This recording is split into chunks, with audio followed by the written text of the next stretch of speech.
మన గ్రామ పెద్దలు సూర్యమణి గారిని మన ఆహ్వానం మేరకు ఆహ్వానిస్తున్నాం, రావాలంటే అందరూ కూడా.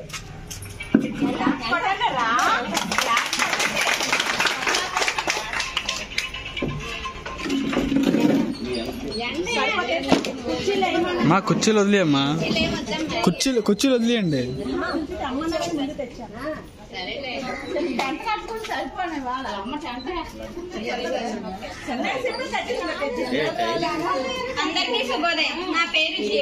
వీడియో చేస్తాం, మీరు ముందుకు వెళ్ళిపోండి. అజెండా పక్కకి. స్వతంత్ర దినోత్సవ శుభాకాంక్షలు. ఈ రోజు మనం భారతీయులందరికీ ఒక పండుగ రోజు. మనల్ని 200 ఏళ్లుగా పాలించిన బ్రిటిష్ వారు మన దేశాన్ని వదిలి వెళ్లిపోయిన రోజు. బానిస సంఖ్యలు తెంచుకొని ఒక స్వతంత్ర దేశంగా మన భారతదేశం అవతరించిన రోజు. అయితే ఈ స్వతంత్రం మనకు అంత సులువుగా లభించలేదు. ఎంతో మంది ప్రాణత్యాగాల ఫలితంగా స్వతంత్రం లభించింది. వారు ఆనాడు పోరాటం చేయకపోతే మనకు ఈ రోజు ఇలాగా స్వేచ్ఛగా జీవించే అవకాశం ఉండేది కాదు, లభించేది కాదు.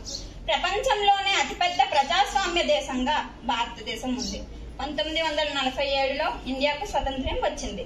మన ఇండియాకు స్వతంత్రం తెచ్చుకోవడానికి ఎంతో మంది మహామహనీయులు పోరాటం చేశారు. అలాంటి వారిలో అల్లూరి సీతారామరాజు గారు, మహాత్మా గాంధీ, జవహర్లాల్ నెహ్రూ, సర్దార్ వల్లభాయ్ పటేల్, భగత్ సింగ్, లాల్ బహదూర్ శాస్త్రి, సుభాష్ చంద్రబోస్, రాణి లక్ష్మీబాయి, బాల్ గంగాధర్ తిలక్, సరోజినీ నాయుడు, ఇటువంటి ఎంతో మంది సమరయోధుల ప్రాణ త్యాగాల ఫలితమే మనకు ఈ రోజు స్వేచ్ఛగా జీవించే అవకాశం లభించింది.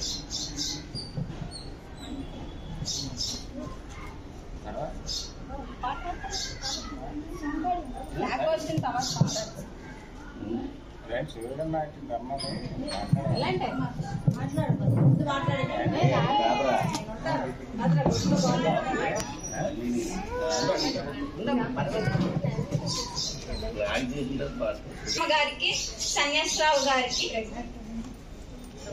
చేయాల్సిందిగా కోరుతున్నాను.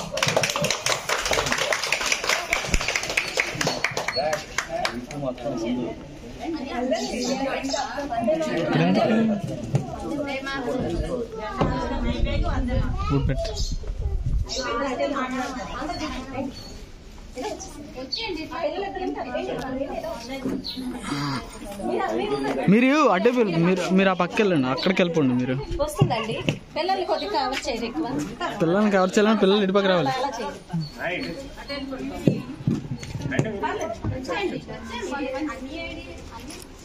అక్కడికి వెళ్ళండి, అక్కడికి వెళ్ళండి. పాడాలి, సాంగ్ పెడితే కాదు, పాడండి. మైక్ తీసుకోండి. నేను పాడనా?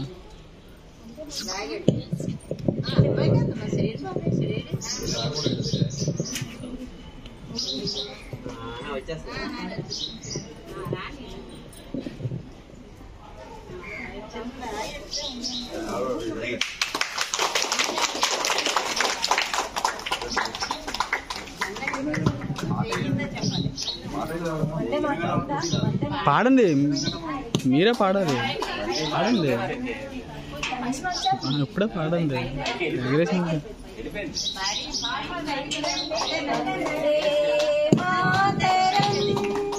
వందే మాతరం సుజలాం సుఫలాం మలయజ శీతలాం శస్యశ్యామలాం మాతరం వందే